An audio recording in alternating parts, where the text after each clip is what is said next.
All right. So my story is intertwined with the stories of others. My parents and my upbringing really shaped who I am, and I've only begun to understand how fully that's true.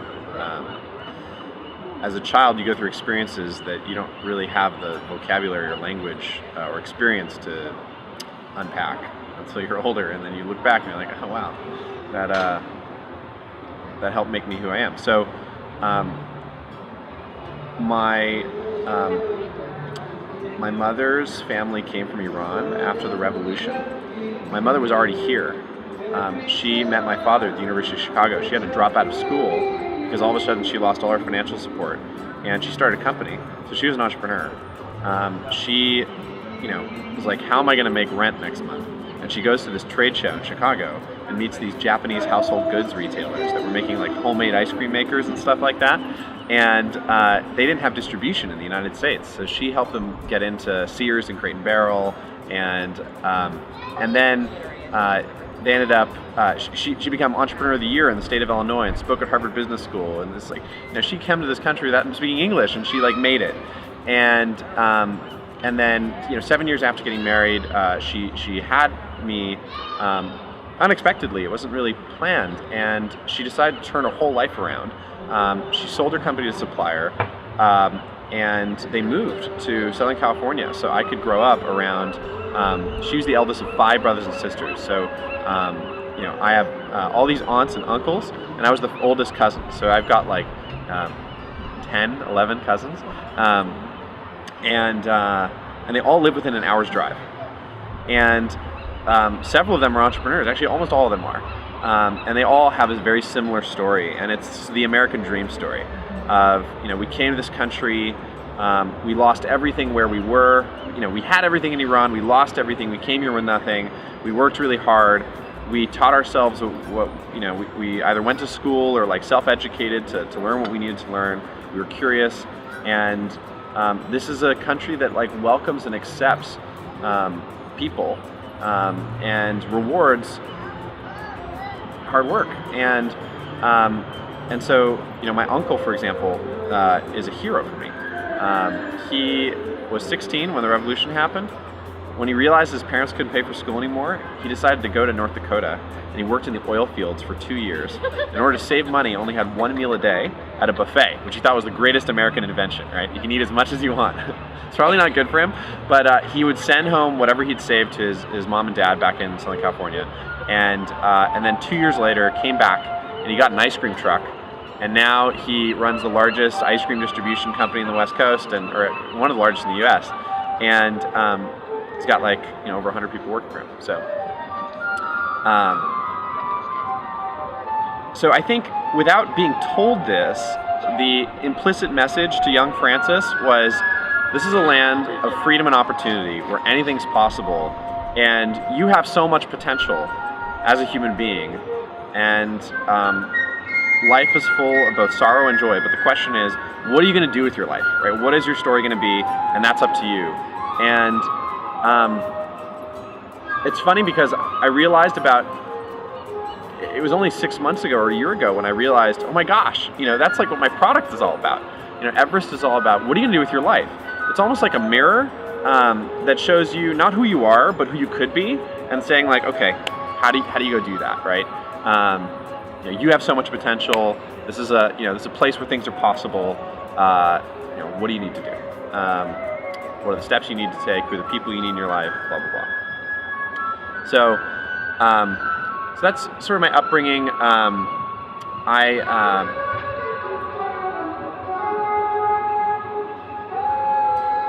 I also had a really formative experience through my education.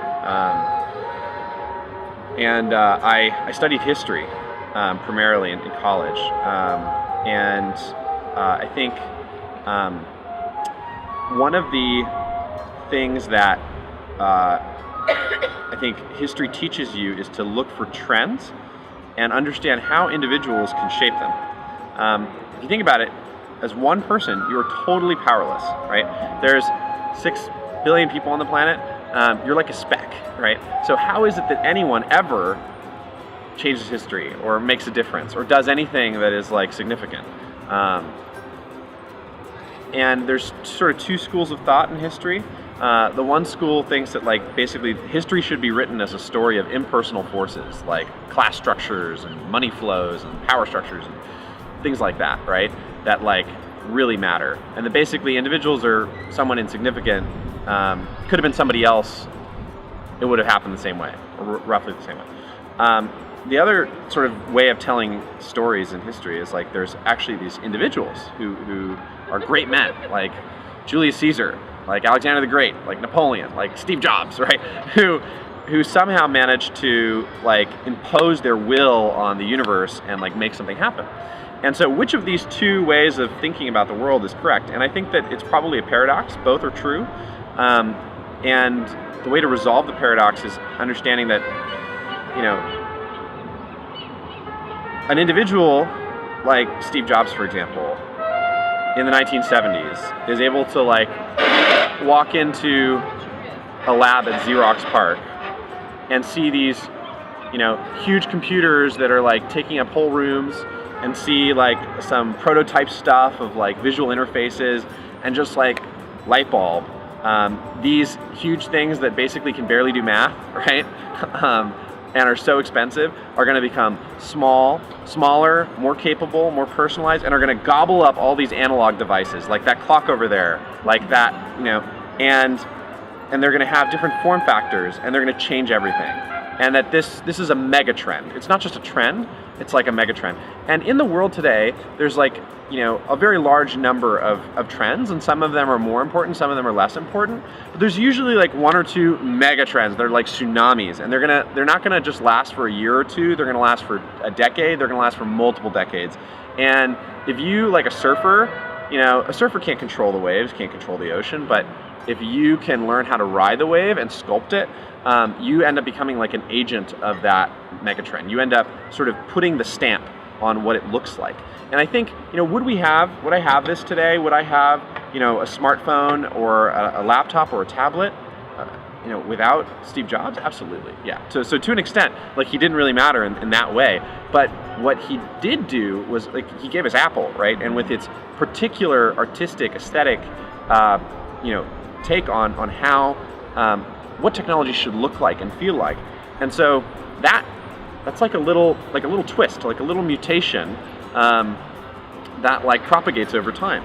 And I think the question for us today is, so you know, I think one eye on the past, one eye on the future. So as a student of history, I was thinking, golly, you know, I'm reading one story after another of how these people made a difference and decided what they should do in their time, in their generation, with what they saw. And they, you know, sort of like inserted themselves at this point of maximum leverage and put their stamp on events. What is the most important trend today? How do I understand today's world? So there was a bit of an intellectual journey that led to starting a company, and I think that that's important. You know, I'm talking in the abstract now, but I think that as an entrepreneur, there's the biographical story, there's the story of my parents and my upbringing, there's the story of what I value. There's a story of like how I ended up in Silicon Valley, right? But there's also this story of like, in a world of infinite opportunity costs, where I could be doing anything, right?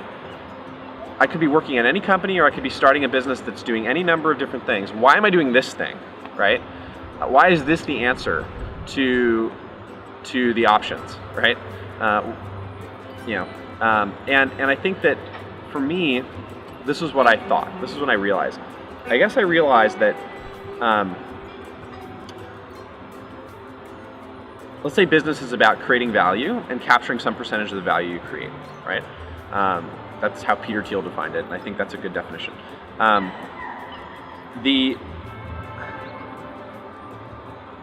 Then what is the greatest business? The greatest business is the business that helps each individual create as much value as that individual is capable of creating, right? And then find some way to capture some of that value. And I think that one lens to look at the economy through is through untapped resources, right? So Airbnb is all about the untapped resource, the wasted resource of like your spare bedroom, right? Or of your couch, or of your place when you're gone on vacation, right? So that's a great business because it's creating efficiency around this untapped resources around spare rooms. Another untapped resource is the oceans. You have this planet that's covered with water, and yet we have limited drinking water, and the Sahara Desert could be this agricultural farmland, right? If we came up with energy efficient desalination, right? That would be a revolutionary technology. So you could think, I should start a business to tap that untapped resource. Or solar energy. There's a business called Planetary Resources, which is trying to build spaceships to go mine asteroids to bring platinum back to the Earth. Untapped resources, right? There's lots of untapped resources. I think the biggest untapped resource by far is what human beings are capable of. I look at Leonardo da Vinci and what he was able to accomplish in 60 years. And I think it forces a realization that if this person is a human being, I'm a human being, you're a human being, everyone's a human being. So he's not like an alien, right? But he was a consultant to kings. He was an inventor of military technologies. He was a painter. He was actually a chef. He was a cartographer. He was a botanist. He was an anatomist. So if he was capable of that, maybe not everyone is capable of the same level of genius, but everyone has a genius. And I think on the nature versus nurture debate, I'm so strong on the nurture side, right? And I think that in the 21st century, with all of our resources and opportunities, like every single individual on the planet is capable of living this like magnificent life. And so the question is like, why aren't there more Da Vincis around? And I think the answer to that is that there's two underlying reasons. People don't achieve all the things they want, or I guess the question before I get to these two reasons is, do people want, like, are people achieving what they want? Like, do people even want to be, do people even want to realize their potential? I think the answer is yes. Like, if you talk to any of your friends and say, like, what are all the things you want to do in life? And you have, like, a dinner table conversation about this, they're going to blow your mind. Like, they have so many places they want to visit and skills they want to master and ventures they want to have and impacts they want to make and things they want to create.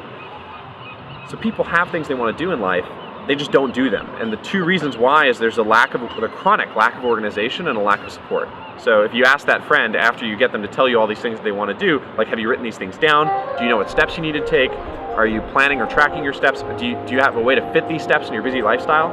No. Are you sharing your progress? Are you sharing the things you want to do with other people? Are you sharing your stories when you succeed so that you can inspire other people, so you can learn from other people who've done similar things, so you can get encouragement, so that you can get a nudge when you need some accountability, so that you can do things together with other people? No. Like, people are just not doing any of these things. So they don't have a tool and they don't have a community. And those are the two design parameters for Everest. Is like, can we unlock the value in people, the potential in people, by helping me with two things that I'm really bad at, organization and support around achieving my goals and the things I want to do in life. So those are the two design parameters for Everest, and that thought process took a long time.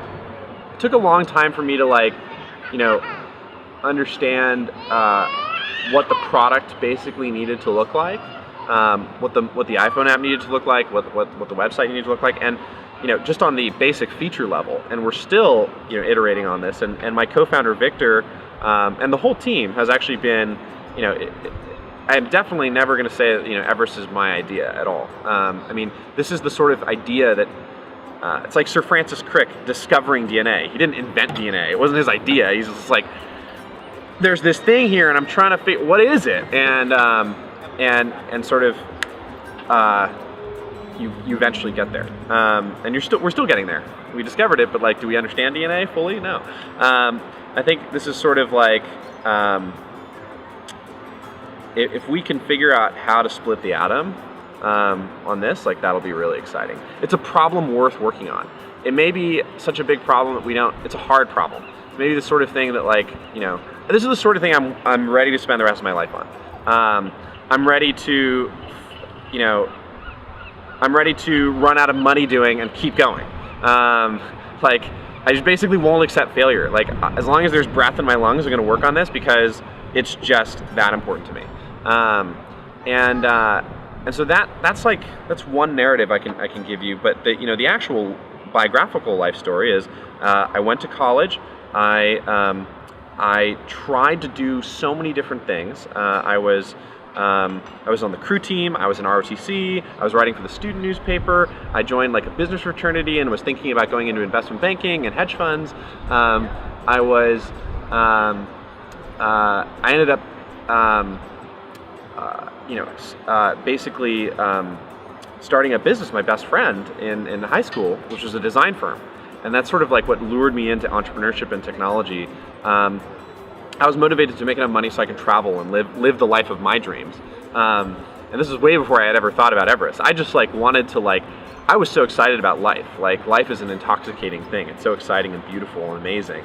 And I also wanted to realize my full potential. So it started with me having this desire, and then realizing there wasn't any product to help me do this, right?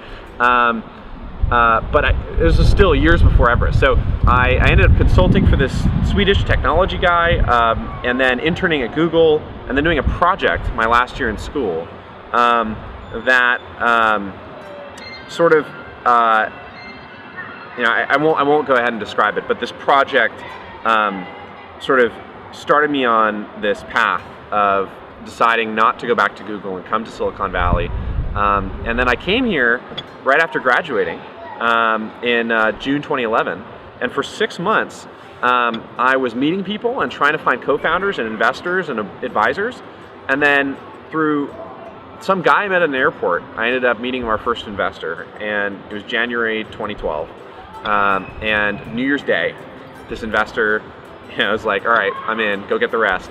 And we ended up raising a small angel round, which allowed me to move to the city and sort of get an office and hire our first couple engineers and build relationships with various brands. And then we raised like 1.2 million on top of that to go build a full team, like 5 engineers, a second designer, and a project manager. And we launched this New Year's, January 2013. And for 6 months we were just in the U.S. pretty much, and we sort of have, without any PR, any marketing, anything, just have grown to this very large community of users, and have so much that we're about to launch and release that's new and exciting. And I've never been more excited about the roadmap and about the vision. And the amazing thing about the journey is that we have a incredible. I am honored and humbled to work with the people I work with. To find people who